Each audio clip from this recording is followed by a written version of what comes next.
Bonjour à tous. Alors aujourd'hui, je suis avec Alexandre qui est comédien, auteur, metteur en scène. Bonjour Alexandre. Bonjour.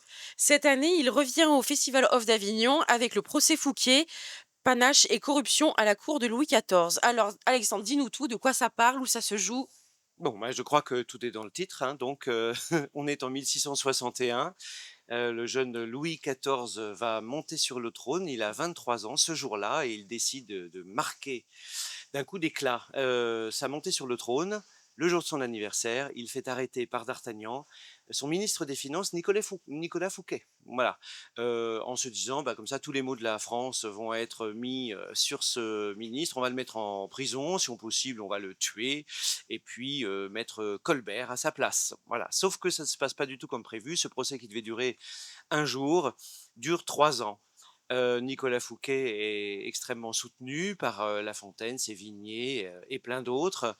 Et en dépit de toute attente, Colbert se retrouve assez, on va dire, mis à mal, à fournir des faux documents, des faux témoignages, à corrompre la justice, etc. Et puis bon, bah voilà, Fouquet arrive à se défendre pendant 3 ans jusqu'à une issue que je ne dévoile pas. Mhm. Mais on va donc assister à la fois à à la grande fête de Vaux-le-Vicomte, qui a rendu jaloux évidemment Louis XIV, voilà, mais c'était qu'un prétexte, puisqu'en réalité son arrestation était prévue depuis longtemps. Et puis ensuite, on va assister au procès en lui-même. Donc avec 2 comédiens sur scène, c'est un duel verbal entre Colbert et Fouquet. Colbert joué par Bernard Bollet et Fouquet joué par, moi-même, Alexandre de Limoges. Et puis le public est particulièrement actif puisque c'est lui qui joue, les juges et en particulier 7 témoins sont choisis, dans le public pour se lever et témoigner ou pour l'un ou pour l'autre avec corruption ou honnêteté, à vous de voir. C'est très vivant en tout cas, très assez humoristique puisque beaucoup de choses, nous rappellent, ce qui se passe aujourd'hui, mais on en apprend beaucoup en s'amusant aussi, quoi. C'est le procès Fouquet, donc c'est à 14h30 au coin de la Lune, tous les jours, sauf le 13 juillet, il y a une relâche. Merci beaucoup Alexandre. Alors ce n'est pas la première pièce historique que tu joues et que tu écris. Pourquoi cette année avoir choisi ce sujet-là?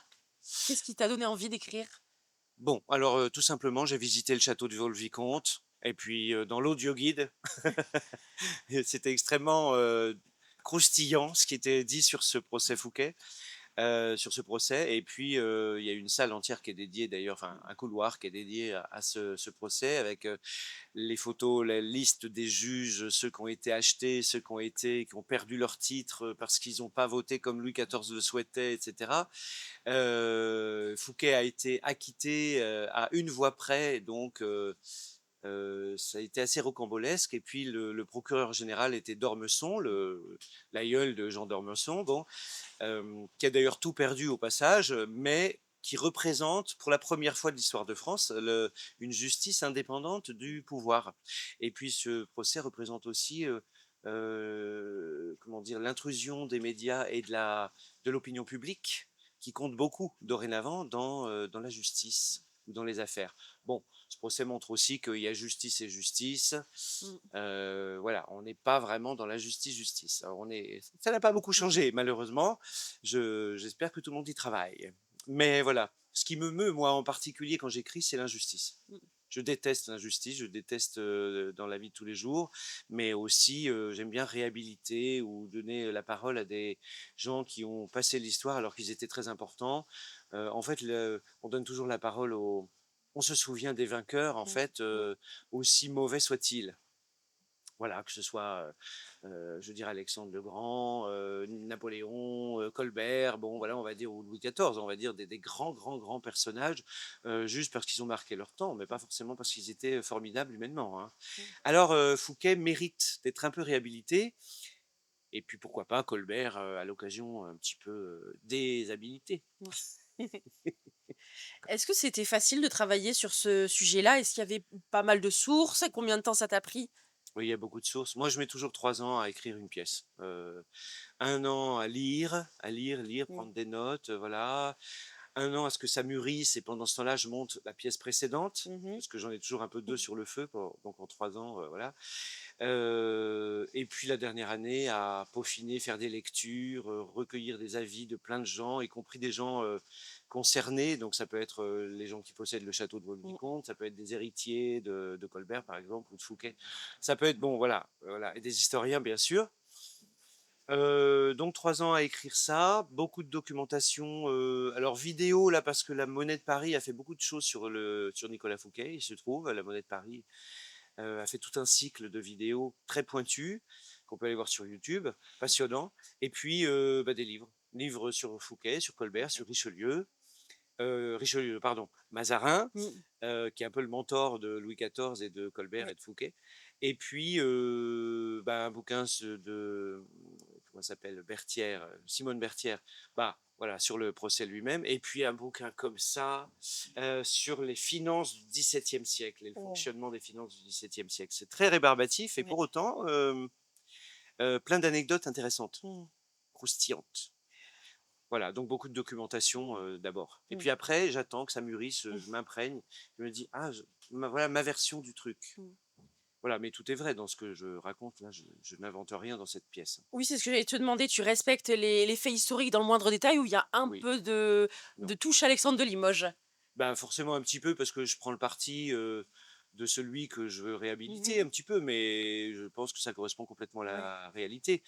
La famille de Vaugué qui possède le château de Vaux-le-Vicomte a vu le Mmh. spectacle et j'ai compris récemment qu'ils trouvaient que j'étais un peu trop enjoué, un petit peu trop, ils auraient voulu un Fouquet un peu plus, sérieux, Mmh. au départ.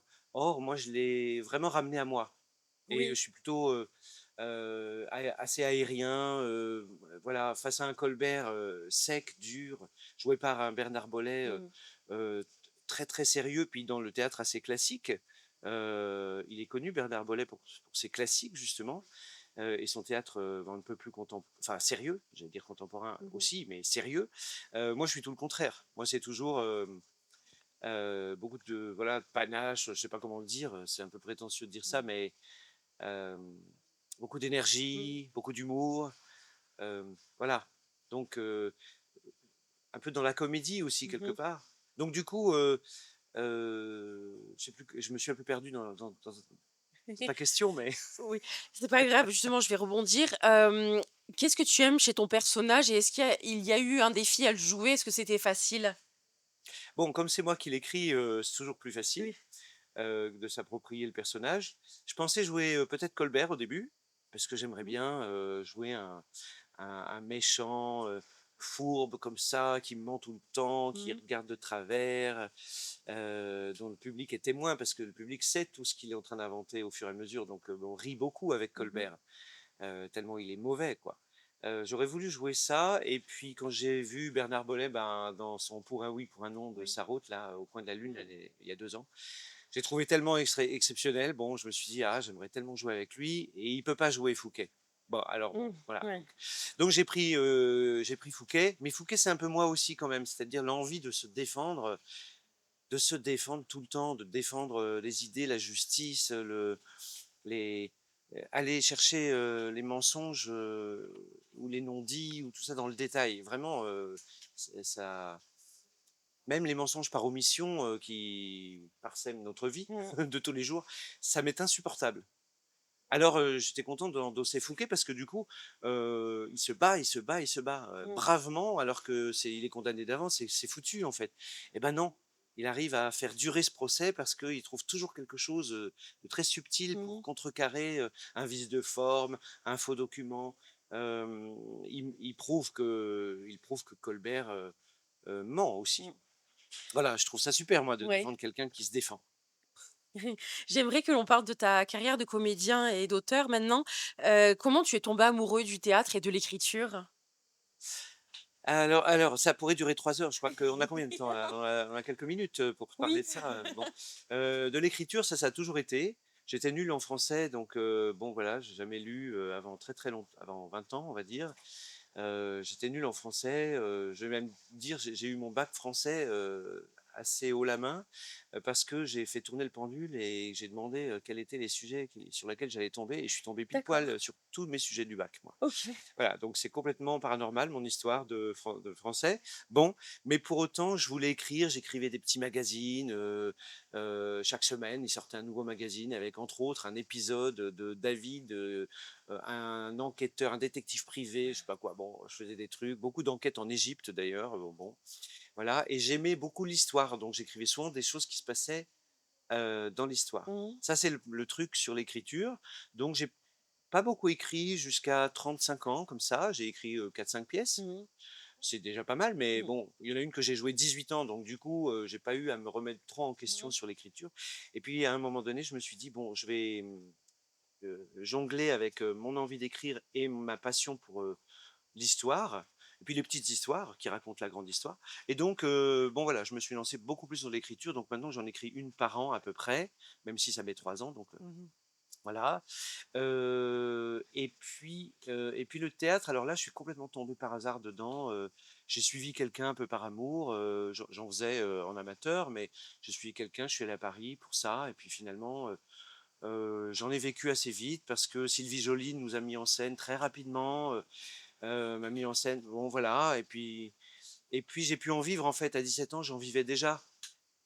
J'étais intermittent à 18 ans et puis bon, voilà, Mmh. j'ai participé à Une famille formidable, la série, blablabla et voilà, moi je suis resté là-dedans, mais c'était pas une passion, c'était pas une super envie, c'est une maladie presque, j'ai envie de dire. Parce que plein de fois, je me suis dit: «J'arrête, j'ai envie d'arrêter, j'ai plein de choses à faire, plein d'autres choses à faire, voilà, la vie est trop courte, voilà».